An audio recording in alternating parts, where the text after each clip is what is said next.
Il faut que Stéphane Séjourné, le ministre des Affaires étrangères en France, l'entende bien, et il faut que le président de la République française l'entende aussi.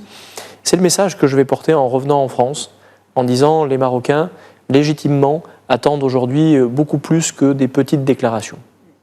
On attend un peu plus sortir, donc, comme vous le dites, de l'ambiguïté, avoir un discours qui soit clair, et puis également une position assumée de la France. Vous l'avez dit lors d'une précédente interview, il faut un pas de la France, justement. Quelle est votre position aujourd'hui ? Sur la question du Sahara marocain, ma position est très claire. Nous devons reconnaître la souveraineté du Maroc sur le Sahara. Les choses sont claires. D'abord parce que nous y avons suffisamment réfléchi. Moi-même d'ailleurs, je suis venu à Dakhla il y a 2 ans pour découvrir le territoire, connaître les acteurs, savoir ce que les populations souhaitaient aussi.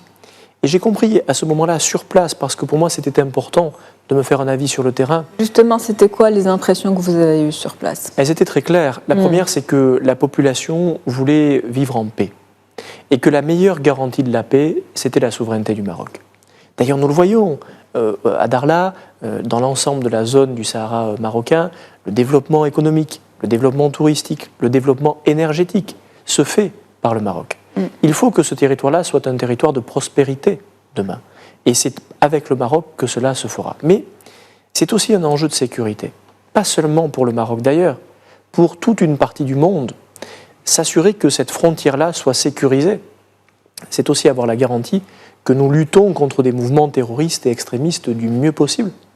Voilà pourquoi le sort et le destin du Sahara marocain lient aussi le sort et les intérêts de la France.